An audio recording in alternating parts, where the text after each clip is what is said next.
todos já me conhecem, meu nome é Manuel Franklin, para quem esqueceu, sou juiz de direito, professor também de direito animal na Escola Superior da Advocacia do Distrito Federal.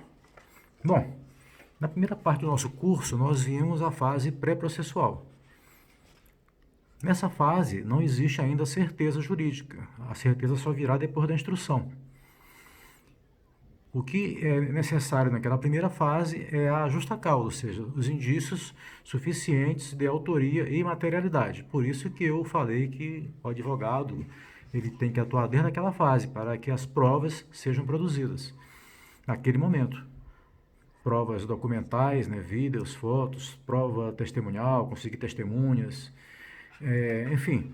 Uma vez que o processo é concluído pelo delegado, e veja, não há necessidade de perícia ainda naquele momento, porque o crime do artigo 32 é um crime de menor potencial ofensivo, mas o delegado pode pedir, se ele achar que é necessário, o artigo 6º, inciso 8º do Código de Processo Penal autoriza, né, que o delegado possa pedir perícias, corpo de delito e outras perícias. Bom, mas geralmente não é feito isso. O que é feito é só o corpo de delito indireto, que nós já vimos, são aquelas provas colhidas naquele momento, e aquelas logo após, quando o animal é enviado para atendimento veterinário por um fiel depositário e o médico que atendeu, o médico veterinário, faz um atestado, que não é perícia, é um atestado, é corpo de delito indireto.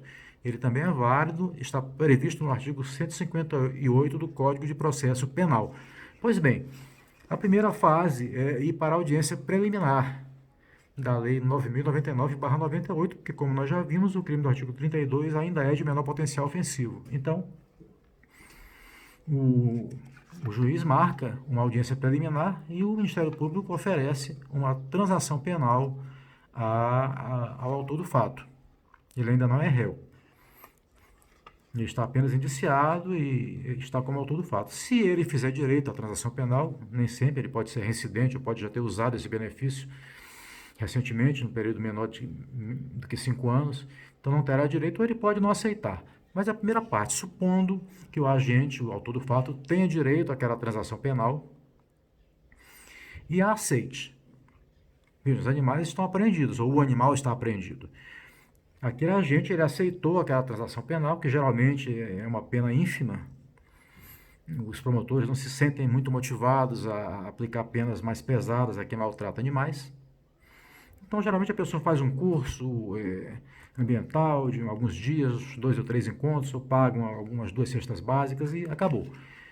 Aí acontece um grande erro. Muitas vezes o promotor de justiça pede, o juiz defere que a pessoa, que aquele guardião, aquele que ficou como fiel depositário do animal apreendido, devolva aquele animal, aqueles animais ao seu algoz, ao seu carrasco. Isso aí é errado. É errado por quê?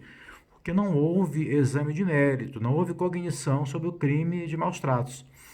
A transação penal ele extingue a punibilidade, assim como outros institutos despenalizadores. O próprio sursi processual, o acordo de não persecução penal recente no artigo 28A do Código de Processo Penal. Então, extingue a punibilidade. Tudo bem, é um direito da pessoa se ele preencher aquelas condições que a lei exige. Mas isso não quer dizer que ele não tenha praticado o crime de maus tratos. E os animais, eles têm proteção constitucional. Então, nesses casos de extinção da punibilidade por um desses institutos despenalizadores, ou por prescrição, ou por qualquer outro daqueles elencados no artigo 107 do Código Penal, os animais não podem ser devolvidos ao seu tutor, àquele que os maltratou. Essa questão, já que não houve cognição, não houve mérito sobre o crime de maus tratos, ela tem que ser resolvida nas vias cíveis. Então, os animais não serão restituídos. A extinção, a pessoa cumpre aquele instituto, né, transação penal, acordo de não persecução penal, o que seja, mas depois disso, paralelamente a isso, a ação continua. A questão dos maus tratos, só que no juízo cível, onde lá pode ser decretada a perda do animal ou não. Mas tem que haver cognição, tem que haver exame de mérito sobre essa questão. Não pode haver uma extinção da punibilidade, o crime ficou em aberto, não foi examinado, não foi perquirido e depois a pessoa pede, tem direito ao animal de volta e vai continuar maltratando, muito provavelmente, aquele animal. E vai tomar mais cuidado para que os vizinhos não vejam. Então está errado isso. Bom, agora suponha-se que o autor do fato ele não tenha direito a uma transação penal. ou então não aceita a condição penal que o Ministério Público está lhe oferecendo. Em qualquer dessas hipóteses, como não há transação penal, o processo vai para a parte de instrução processual. O Ministério Público oferece a denúncia, o juiz recebe na própria audiência e se dá início à persecução penal, geralmente nos juizados especiais criminais.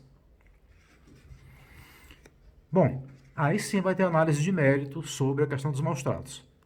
Podem acontecer duas hipóteses: absolvição do réu ou condenação. Pois bem, suponha-se que o réu seja absolvido. Ainda assim vai devolver os animais a ele? Mas nós entendemos que não. Nós entendemos que só pode devolver os animais ao seu tutor que os maltratou se ficar provada a inexistência da autoria ou ficar provada a inexistência da materialidade.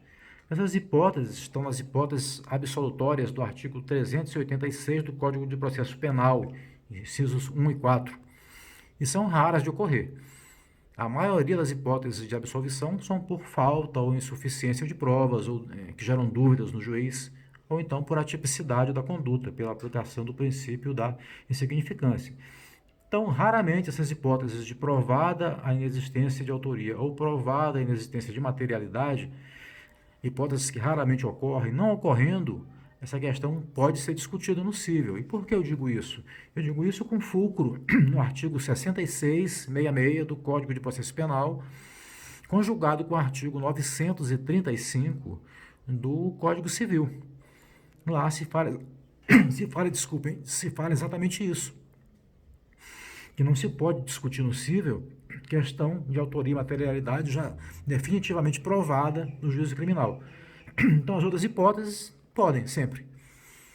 Então, mesmo no caso de absolvição, entendemos que, a não ser que se trate dessas hipóteses de provada inexistência de materialidade e autoria, fora dessas hipóteses, os animais não devem também ser devolvidos. Deve a questão ser discutida, mais uma vez, no juízo cível, onde vai haver mais cognição sobre a matéria. Bom, e se o réu for condenado? Bom, uma das consequências da condenação é a perda, né, dos bens, produtos usados ou obtidos com o crime. Aí surge aquela dúvida: por que então decretar perda de animais se o Código Penal, no artigo 91, inciso 1º, parágrafo 1º, inciso 2, letras A e B, fala em coisas, em objetos?